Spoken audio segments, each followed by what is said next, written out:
Canada has just threatened to slash its oil exports to the United States in direct retaliation for sweeping Trump-era tariffs, and the move has sent shockwaves through global energy markets. To make things even more chaotic, Donald Trump isn't backing down. Instead, he's firing back with threats of his own, escalating what's quickly becoming a full-scale economic war. It all started with tariffs. Under Trump's leadership, the U.S. slapped harsh tariffs on Canadian exports, 10% on aluminum, 25% on steel, and up to 50% on certain types of Canadian oil. The message was clear.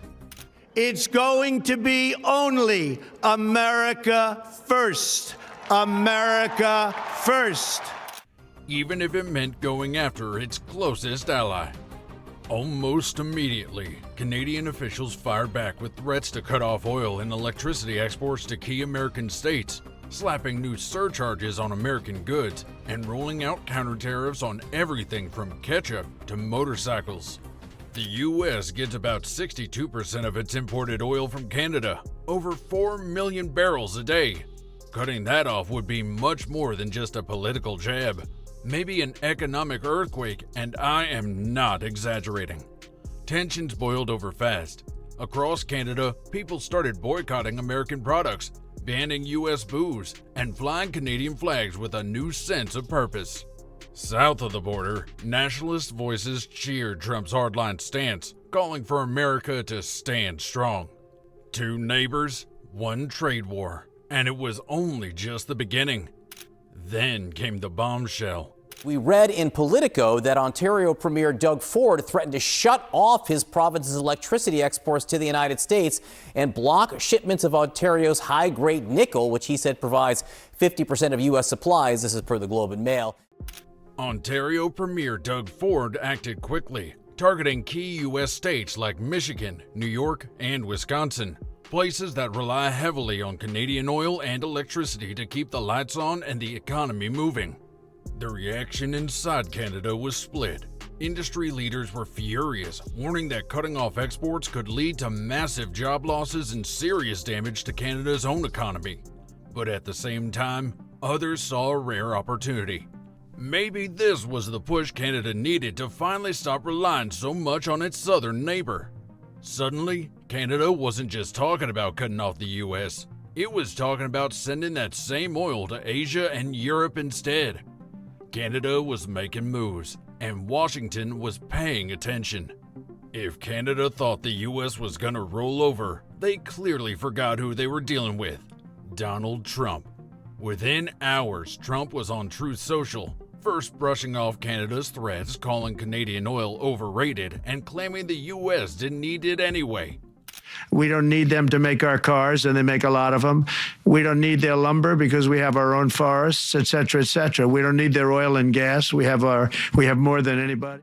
But just days later, at a rally packed with his supporters, Trump demanded that the Keystone XL pipeline project be brought back from the dead. Behind the bravado, though, the pressure was mounting. Trump's administration scrambled to find new oil sources, frantically reaching out to OPEC, even warming up to Venezuela despite years of hostility.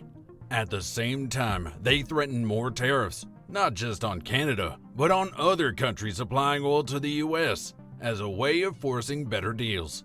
It was about pride, politics, and Trump's need to win, at any cost. With both sides refusing to back down, the economic fallout was about to hit hard. As the war of words escalated, the real-world damage started piling up fast. Economists were already crunching the numbers, and it wasn't pretty. Analysts estimated that between the tariffs and the potential energy cut, the U.S. could be staring down $6.5 billion in losses within the first year alone. Over $5 billion of that tied directly to Canadian imports, mainly oil. And that was just the start. U.S. shale producers started ringing alarm bells too. Sure, America pumps its own oil, but the industry warned that tariffs on equipment, steel, and key imports from Canada would slow production and jack up costs across the board. Energy independence won't be feeling so independent anymore. Canada wasn't walking away clean either. While the threats were bold, Canadian officials knew they were playing with fire. Cutting off their biggest customer overnight would be a brutal hit. But instead of backing down, they doubled down, fast-tracking new energy deals with Asia and Europe, speeding up infrastructure projects, and trying to build a future where they wouldn't have to be dependent on the US ever again. Years of smooth cross-border trade, carefully built under NAFTA and the USMCA, were now being torn apart by political theater and personal grudges. What started as tariffs on aluminum and steel was now shaking the very foundation of North American trade, and no one knew how far it was going to go. But can Canada actually follow through on this threat? On paper, it sounds powerful. Cut the oil, squeeze the US, force Trump to blink. But in reality, it's not that simple. The problem is pipelines. Nearly every drop of Canadian crude flows south through a tangled web of integrated pipelines that have been built up over decades. And it's not just the US that relies on that system. Canadian refineries do too. Cutting off oil to America could backfire, choking Canada's own energy industry in the process.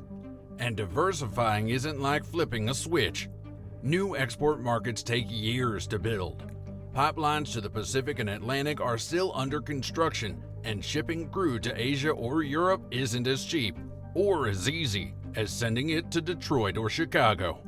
There's also history. For decades, Canada and the US have chosen to integrate their energy systems. Breaking that apart would be like tearing down a house you spent a lifetime building. While Canada and the US were busy fighting, the rest of the world was watching and making moves of their own. China didn't waste a second. As Canada hinted at slashing US exports, Chinese energy giants like Rongsheng Petrochemicals stepped in, ready to buy. Europe, desperate to replace Russian supplies, started eyeing Canadian crude as well.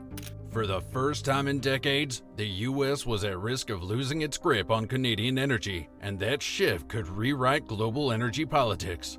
Canada's push to expand pipelines and increase exports flew straight into the path of global climate commitments. Activists were furious.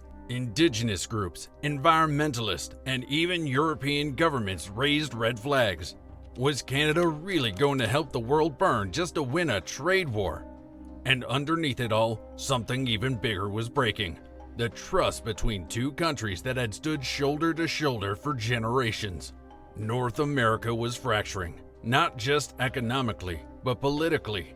The free flow of energy, trade, and cooperation that once defined the US-Canada relationship was now being tested like never before. The energy war wasn't just about oil anymore.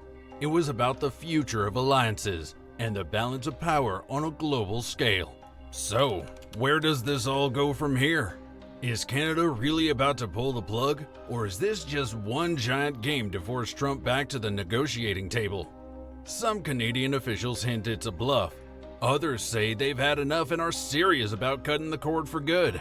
On the US side, Trump is scrambling. Can he lock in enough alternative supplies from OPEC or Venezuela before prices skyrocket even more? Or is he about to walk the country straight into an energy crisis of his own making? What's clear is that neither side seems ready to blink. More tariffs, more countermeasures, and more political brinkmanship could be right around the corner.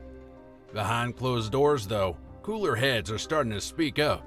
Industry leaders, economists, even some politicians, they're all calling for diplomacy. Because if this keeps going, everyone loses.